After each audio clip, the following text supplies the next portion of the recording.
नमस्कार, स्वागत है सार न्यूज मध्य प्रदेश में। चलिए जानते हैं मध्य प्रदेश की ताजा और बड़ी खबरों को। हायर एजुकेशन के लिए सरकार बेटियों को दे रही हर महीने रकम, जानिए कैसे करें अप्लाई। बेटियों को शिक्षा के प्रति जागरूक करने और उन्हें आगे बढ़ाने के लिए केंद्र और राज्य सरकार की ओर से कई योजनाएं चलाई जाती है। इसी में से एक गाँव की बेटी योजना है, जिसमें 10 महीने तक हर साल पैसा दिया जाता है। हालांकि इस योजना का लाभ हर कोई नहीं ले सकता।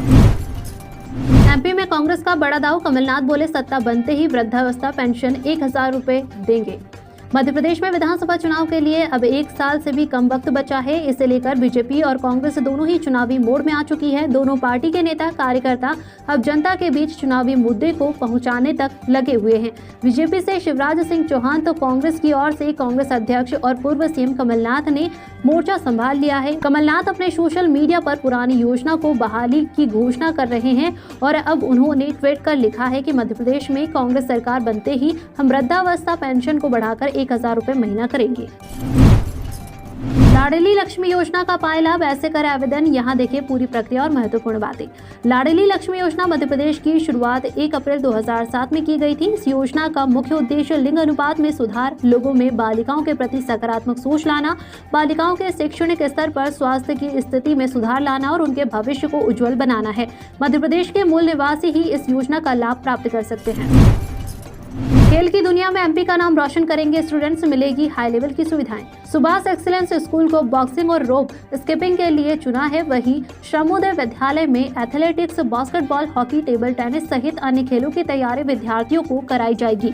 अधिकारियों ने बताया कि चयनित खिलाड़ियों की अभिरुचि और कोच की उपलब्धता के आधार पर किया है। योजना को लागू करने से आने वाले वर्षों में इन विद्यालयों से अच्छे खिलाड़ी निकल सकेंगे। पिछले दिनों हुई राज्य स्तरीय शालेय क्रीड़ा स्पर्धा में प्रदेश के सरकारी स्कूलों के 147 विद्यार्थियों ने मेडल प्राप्त किए हैं। इनमें भोपाल के सुभाष एक्सीलेंस स्कूल के छात्र ने बॉक्सिंग में गोल्ड मेडल प्राप्त किया है।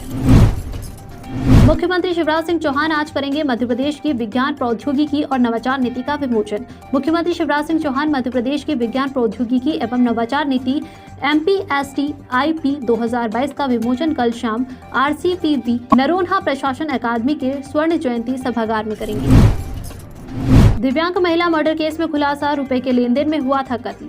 मध्य प्रदेश के बैतूल में पुलिस ने दिव्यांग महिला की कत्ल का खुलासा किया है। रुपए के लेन देन और प्लॉट को लेकर चल रहे विवाद में आरोपी ने दिव्यांग महिला की हत्या कर दी थी। मामले में पुलिस ने आरोपी को गिरफ्तार कर लिया है। बैतूल SP सिमाला प्रसाद ने बताया कि कोतवाली थाना क्षेत्र के डॉन बास्को इलाके में गुरुवार को दोपहर में दिव्यांग महिला की हत्या कर दी गई थी। SP सिमाला प्रसाद ने इस केस का खुलासा किया।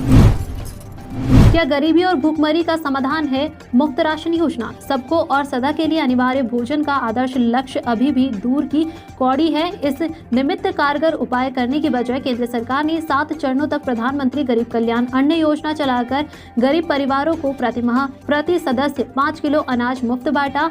अब उस योजना की जगह राष्ट्रीय खाद्य सुरक्षा कानून के तहत 31 दिसंबर 2023 तक 81.35 करोड़ गरीबों को पहले की तरह मुफ्त राशन देने का फैसला किया है। इससे केंद्र सरकार पर लगभग 2 लाख करोड़ रुपए का अधिक खर्च आएगा। घर में बना सकेंगे मैखाना, 500 लाइसेंस देगी सरकार, कांग्रेस बोली युवाओं को बर्बाद करने की योजना। मध्य प्रदेश में एक और भाजपा नेता उमा भारती ने शराब के खिलाफ मुहिम छेड़ रखी है। वहीं शिवराज सरकार ने घर घर शराब पहुंचाने की योजना शुरू कर दी है। मध्य प्रदेश के लोग अपने घरों में ही अहाता बना सकेंगे। इसके लिए 500 रुपए का लाइसेंस लेना होगा। विपक्षी दल कांग्रेस ने इसे युवाओं को बर्बाद करने की योजना करार दिया है।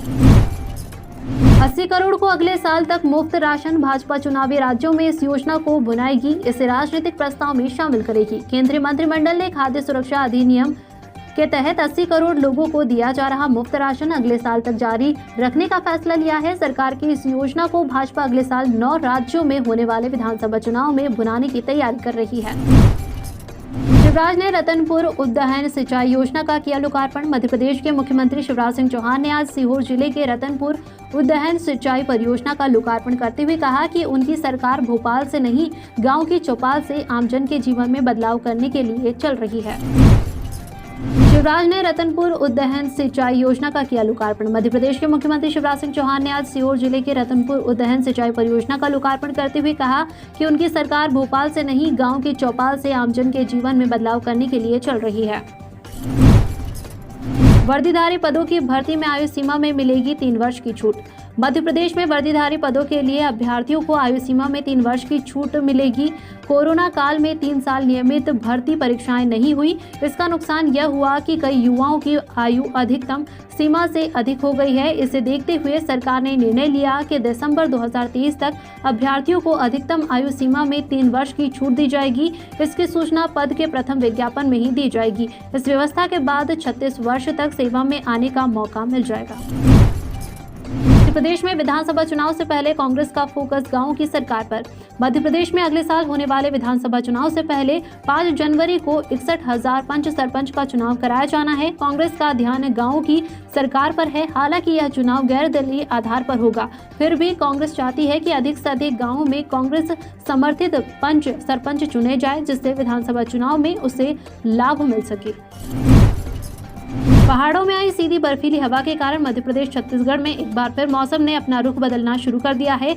लगभग सभी इलाकों में न्यूनतम तापमान 10 डिग्री के आसपास पहुंच गया है। सुबह और शाम के समय तेज गलन होने लगी है। लोग अब अलाव का सहारा लेने लगे हैं। वहीं ठंड बढ़ने से अस्पतालों में सर्दी, जुकाम और खांसी के मरीज बढ़ने लगे हैं।